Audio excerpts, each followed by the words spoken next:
朋友们，节目开始前，我声明这次德国大选，我没有投票给德国新总理这个政党，就是说我没有选梅尔茨，所以我可以批评他的一切做法，而不会自打脸。德国新总理梅尔茨比前任舒尔茨更为激进，反而亲乌是主线。现在德国已经往立陶宛派出了5000兵力，离白俄罗斯仅30公里左右，这是非常激进的一步，也是非常危险的一步。按理说，德国作为2战战败国是不能往海外驻军的，但此禁忌早就被打破了。比如20多年前，德国就往阿富汗派出了军队，然后灰溜溜地撤退了。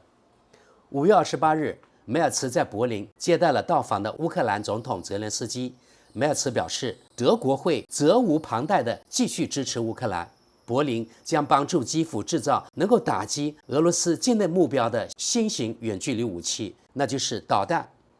他在与泽连斯基举行的联合记者会上说，将不再有射程限制，乌克兰能够全面自卫，即使是针对其领土之外的军事目标。梅尔茨补充道，这些武器可以在乌克兰和德国两地生产。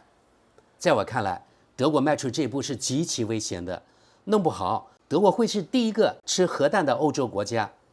要是俄罗斯被采用德国技术的，或者德国提供的远程导弹袭击的话，热闹了大毛，他完全有可能会采取对等行动，对德国进行轰炸，甚至采用核弹。那么这就是第3次世界大战了。难道3战又从德国开始？现在梅尔茨上台，采取如此过激行动，3战的可能性是客观存在的。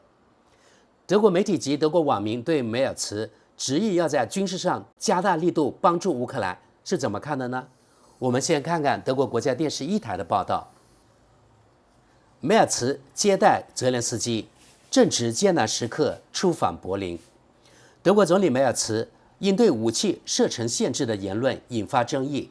今天，乌克兰总统泽连斯基到访柏林，新一轮关于金牛座导弹的辩论已然展开。乌克兰总统泽连斯基抵达柏林，与德国总理梅尔茨举行会谈。约3周前，两人刚在基辅会晤。当时，梅尔茨与法国总统马克龙、英国首相斯塔默及波兰总统图斯克共同访问了乌克兰首都，既提出停火谈判的紧迫要求，又高调施压称，否则将坚决加强对俄制裁力度。至少谈判确实举行了，在土耳其，俄罗斯和乌克兰代表团举行了会晤，但除了达成一项战俘交换协议外，并未取得突破性成果。梅尔茨认为战争结束遥遥无期，因此今日会谈很可能也将笼罩在清醒氛围中，并围绕那些老生常谈的议题展开。乌克兰正持续遭受俄军猛烈攻击，就在上周日，俄军动用近300架无人机和近70枚导弹袭击乌克兰多个地区，造成12人死亡后，泽连斯基称这是开战以来最严重的袭击。此外，乌军地面部队也陷入苦战。随着俄军推进，乌军在东部和西南部战线承受的压力与日俱增。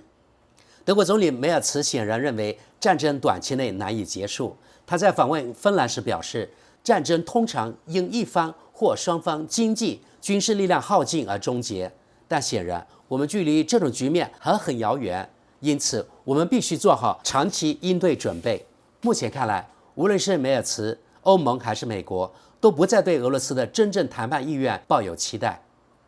泽连斯基说，急需无人机与远程武器。梅尔茨多次强调，乌克兰可以确信德国将持续提供支持，但具体形势为何？泽连斯基周2晚在视频讲话中指出，除必要防空系统外，乌克兰最紧缺的是无人机与远程武器，这类装备恰恰是西方国家几乎未提供的。这位乌克兰总统正力推本国军工产业扩张，强调必须让俄罗斯感受到所有暴行将付出代价。攻击型无人机、拦截战机、巡航导弹及乌克兰自产弹道导弹是关键要素。我们必须实现全品类生产，但实现这一目标仍需资金与关键军工物资支持。去年11月破裂的交通灯联盟政府一贯反对乌军使用德国原武武器攻击俄本土，梅尔茨如今立场相左。这位基民盟政治人物在芬兰明确表示，射程限制已不复存在。若一国仅能在本土抵御侵略者，便称不上充分自卫。但症结在于，德国迄今未向乌克兰提供任何能深入俄境内打击的武器。目前援乌武器中，射程最远的是火星2火箭炮，仅84公里 ；PZH-2000自行榴弹炮打击范围56公里。再次呼吁提供金牛座导弹。欧洲议会安全与防卫委员主席德国的斯特拉克·齐默尔曼明确欢迎梅尔茨在射程限制问题上的立场转变。这位自民党籍政治人物在接受巴伐利亚广播公司采访时表示，这是迟来的决定，但他同时批评道，德国迄今提供的武器射程远远不及英国风暴鹰营或美国陆军战术导弹系统等巡航导弹。为此，斯特拉克·齐默尔曼公开主张，应在现有军援基础上追加金牛座巡航导弹，使乌军具备打击俄军设施并保持威慑距离的能力。这位防务专家强调，但金牛座并非万能武器。所谓该导弹能打到莫斯科的说法，不过是莫斯科乐见其成的叙事。我们早该停止复述这种论调。刻不容缓。德国总理梅尔茨迄今对金牛座导弹问题保持刻意低调，尽量避免公开表态。然而，在交通灯联盟执政时期，他所在的联盟党曾多次在联邦议院提交相关军援议案。如今，党内要求转变立场的呼声再起。基民盟外交政策专家基塞维特在奥格斯堡汇报上疾呼，现在已是最终提供金牛座系统并进行人员培训的刻不容缓之时。这位政治人物指出，若大规模交付该导弹系统，至少能部分缓解前线压力，从而保护乌克兰平民。联邦议院联盟党团主席施帆则与梅尔茨总理态度相似，主张在金牛座问题上保持克制。施帆在柏林勃兰登堡广播电台采访中解释说，我认为讨论具体武器系统意义不大，不妨让普京对我们行动、军援内容及乌克兰的作战能力保持猜测，关键在于确保乌克兰获得足够装备，既能保卫家园，也能捍卫我们的自由。他将泽连斯基访德视为强烈信号，并强调德国在援乌防务中的领导地位依然有效。德国绿党同样敦促政府批准金牛座军援。该党议员霍夫赖特强调，唯有金牛座能打击俄军在边境地区的核心军事枢纽。他批评总理在射程问题上的立场转变不过是烟雾弹，除非联邦政府最终批准该导弹交付。好，朋友们，我们看看德国电视一台在 X 平台账户上的网民评论。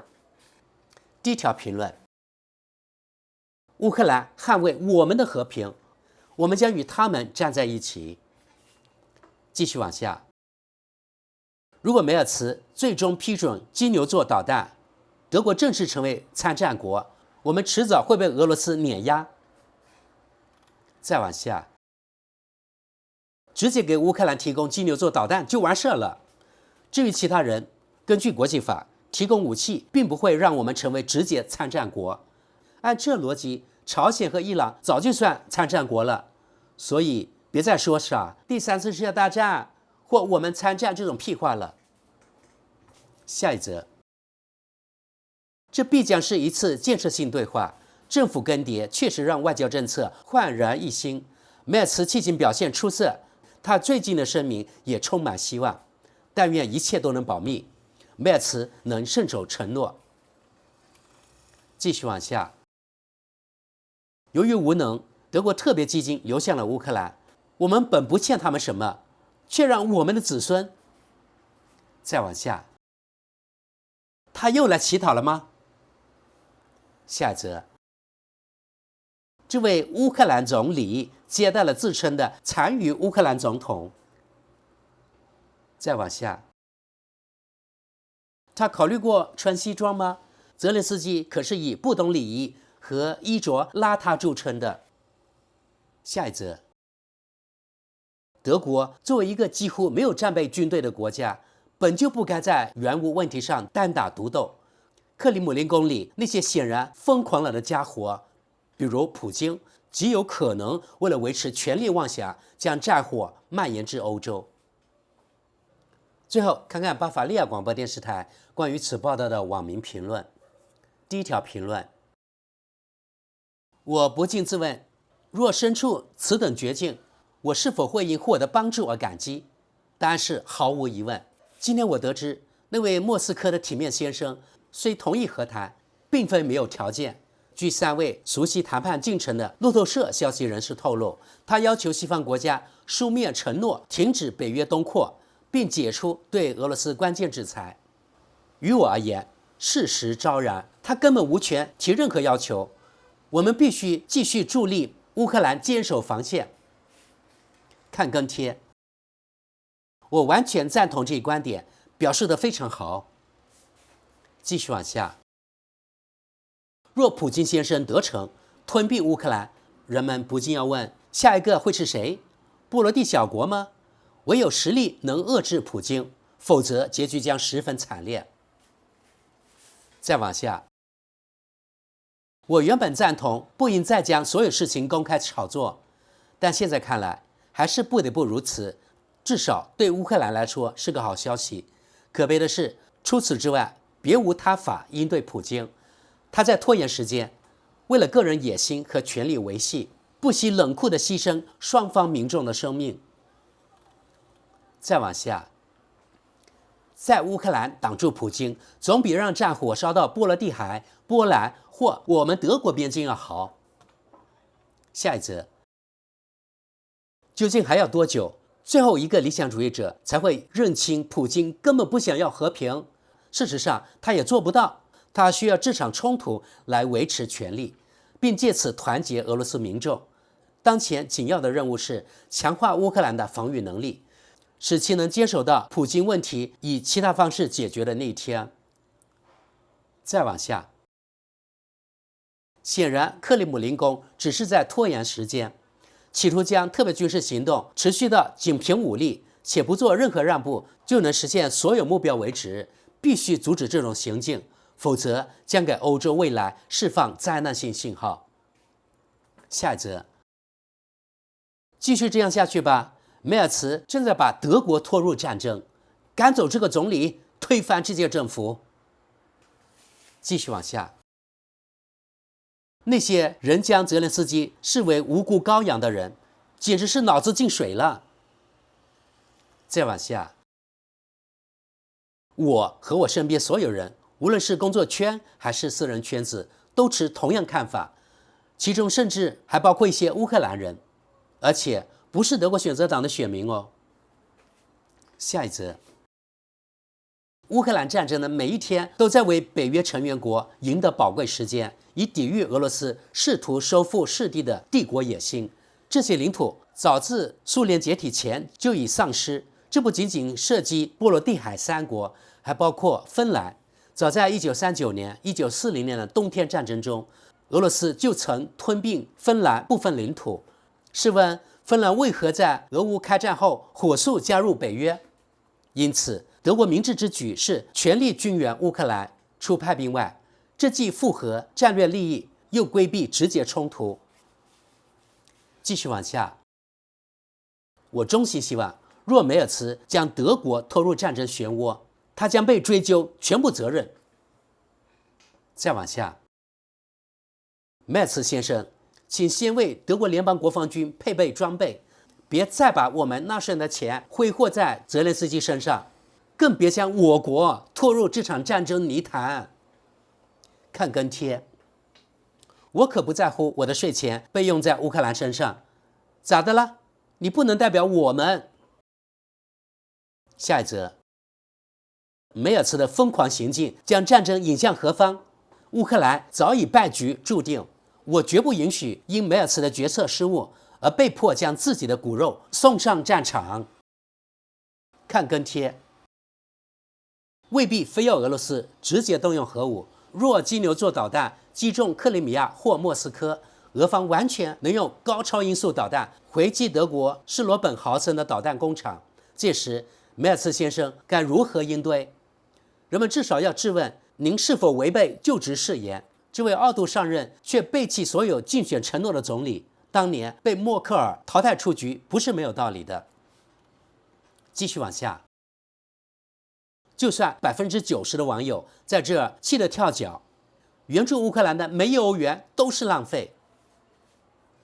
继续往下，我可不会气得跳脚，这不过是您个人的观点罢了，我的看法恰恰相反。再往下，天哪，现在我们居然还要帮全球最腐败的国家之一造武器。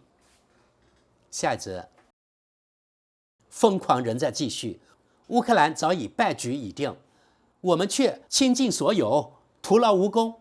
这里的我们是普通老百姓，而非那些部长大人们。看最后一条评论，乌克兰还没有战败，倘若真的战败，欧洲的和平将彻底终结。届时，普京必将染指波罗的海国家和芬兰，而我们所有北约成员国都将卷入与俄罗斯的战争。到那时，您再谈什么倾家荡产也不迟，但现在还为时尚早。好，朋友们，现在来总结下吧。德国新总理梅尔茨对俄的强硬姿态及帮助乌克兰所谓自卫，看起来在德国国内确实有一定的群众基础。从不同媒体的网民评论及平时周围熟人及朋友对俄罗斯的态度，就可推断，这可能是因为德国2战战败，俄罗斯属于胜利一方，又加上数十年来是意识形态的敌人，所以德国社会仇视俄罗斯的情绪相当高，这也是目前特别危险的地方。还有相当多的德国人坚信，如果现在不支持乌克兰，俄罗斯就会接着吞并波罗的海国家，甚至芬兰，然后会吃掉波兰、德国等等。搞不好，由于新总理梅尔茨上台，采取强硬对俄立场的后果，可能真会导致3战爆发，甚至德国会像当年日本一样吃核弹弹，这种可能性绝不能排除。假如到时俄罗斯真的被热恼了，扔核弹弹过来，德国就完蛋了。但欧洲人的尿性就这样，他们硬要作死，你说咋办呢？